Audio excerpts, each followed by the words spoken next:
साथियों नमस्कार, जोहार, आदाब, सत श्री अकाल। एग्जाम फाइटर नंबर 1 पर आप सभी का हार्दिक स्वागत है।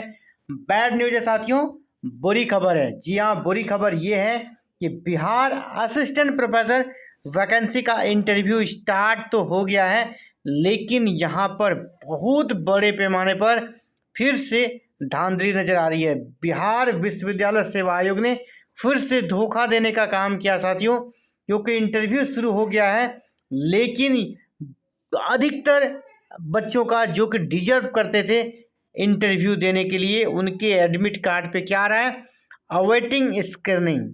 आखिर इसका क्या है मतलब? विषयवार कट ऑफ कहीं आपने देखा? तो जी नहीं देखा। अभी देखा है तो क्या देखा? एक नोटिस। तो आपको पता है बिहार में संविदा असिस्टेंट प्रोफेसर के 2532 पदों पर नियुक्ति हो रही है। सभी कॉलेजेज में 422 पदों पर नियुक्ति होनी है, जिसमें टोटल 40,000 आवेदन आए हैं। उसमें से सिर्फ 8,034 अभ्यर्थियों को इंटरव्यू के लिए बुलाया जाएगा और इसके लिए कैंडिडेट को शॉर्टलिस्ट कर दिया गया है और उसकी सूची पोर्टल पे अपलोड भी कर दी गई है। ठीक है, पूरा आपका समर्थ पोर्टल पे अपलोड कर दिया गया है। लेकिन अभी भी कुछ बच्चे हैं जिनका कि काफ़ी अच्छा एपीआई बना है, उनका इंटरव्यू में जाना तय था, लेकिन वैसे बच्चों का भी क्या लिखा हुआ आ रहा है?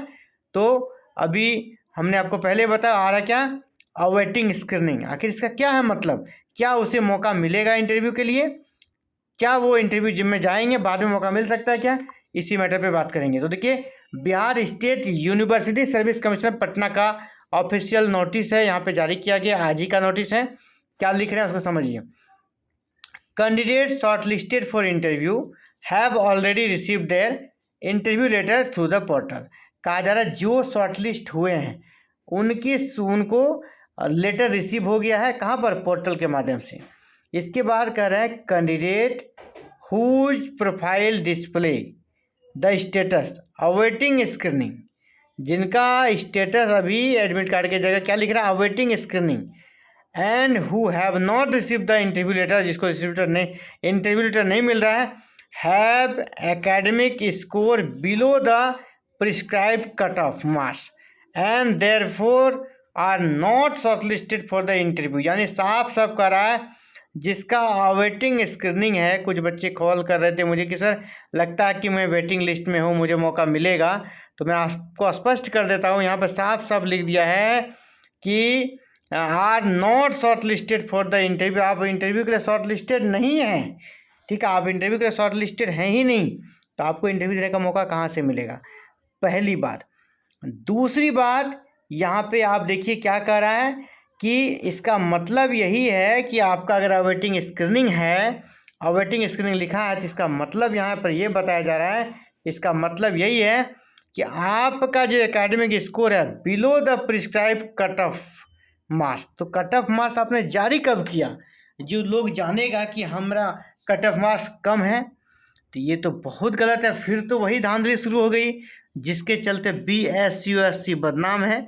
फर्जी सर्टिफिकेट, तो कभी फर्जी दिव्यांगता प्रमाण पत्र, तो कभी फर्जी कास्ट सर्टिफिकेट, तो कभी फर्जी एक्सपीरियंस सर्टिफिकेट।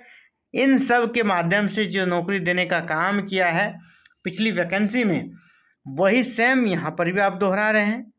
आपको क्या दिक्कत था? जब ट्रांसपेरेंसी की बात हो रही है, इतना बड़े बड़े कह सकते लंबी चौड़ी बातें हो रही है, हम लोग पारदर्शिता लाएंगे, तो फिर ऐसे ही पारदर्शिता आएगी। आपने cut off marks subject wise क्यों नहीं जारी किया? क्या दिक्कत है भाई? आप जो अभी 40,000 में बच्चों में से 8,000 को आप इंटरव्यू में बुला रहे हैं, आखिर सबका स्कोर आपने चेक किया होगा तब ना। आपने अभी क्या किया? सबका स्कोर चेक किया, उसमें से सिर्फ 8,000 बच्चों को बुला रहे हैं। जब सबका स्कोर आपने चेक किया, किसका कितना स्कोर बन रहा है, इसको भी पोर्टल पे अपलोड कर देते। 40,000 बच्चों का कट ऑफ मार्क्स आप पोर्टल पे अपलोड करते। उसके बाद आप अलग अलग विषयों का अलग अलग कैटेगरी के अनुसार कट ऑफ निर्धारित करते, और उस कट ऑफ के अनुसार आप बनाते कि हिंदी का इतना है ना, इतिहास का ये कट ऑफ गया, इस प्रकार कट ऑफ बनाते, और कट ऑफ के बाद आप इंटरव्यू लेते। इससे क्या हो, ट्रांसपेरेंसी रहती। जिसका नहीं हुआ उसको पता होता मेरा क्यों नहीं हुआ, हम कितने नंबर से पीछे रह गए, क्योंकि आपने जो बहाली जब निकाली है वहाँ सबका लिखा हुआ, मैट्रिक का इतना नंबर मिलेगा आपको, इंटर का इतना मिलेगा, है ना, ग्रेजुएशन का इतना मिलेगा, पीजी का इतना मिलेगा, सब चीज़ आपने लिखा हुआ है।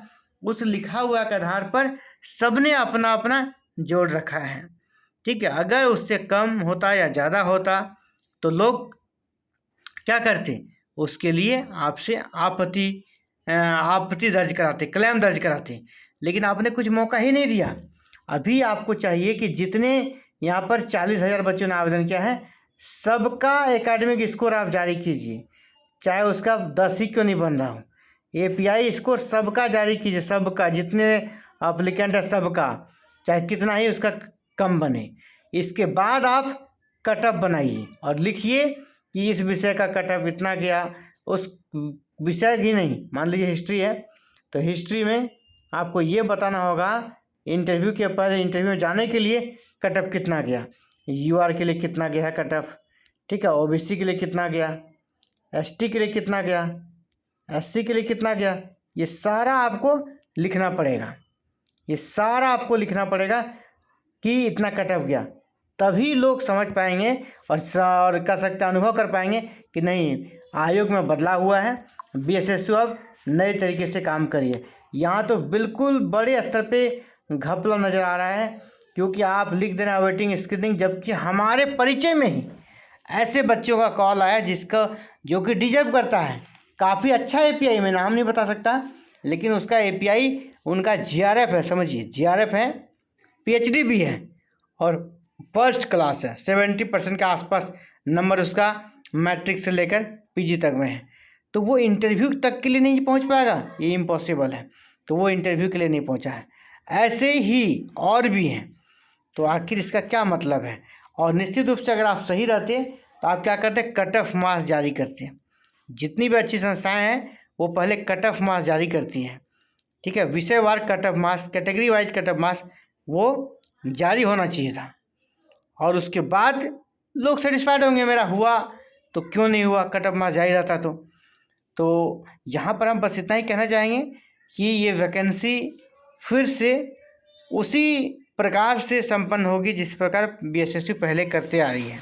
तो इंटरव्यू भले ही स्टार्ट हो गया है, लेकिन निराशा हर तरफ है कि जिस पारदर्शिता की बात की जा रही थी वो बिल्कुल भी नहीं दिख रही है, बिल्कुल नहीं दिख रही है। किसी तरह नियुक्ति प्रक्रिया को संपन्न करके जैसे तैसे कॉलेज में सबकी नियुक्ति कर दी जाएगी, लेकिन अगर आप इसके खिलाफ आवाज़ नहीं उठाए तो आने वाले समय में ये जो यहाँ पर आयोग का रवैया है वो और भी ज़्यादा खराब होता जाएगा। तो आप सभी के से रिक्वेस्ट है कि अभी भी आप अगर यहाँ पर आपको लग रहा है कि आप डिजर्व करते थे तो आप अपनी आवाज़ को उठाएं, और आवाज़ उठाने के लिए सबसे ज़्यादा ज़रूरी चीज़ और सबसे ज़्यादा इम्पोर्टेंट है ईमेल।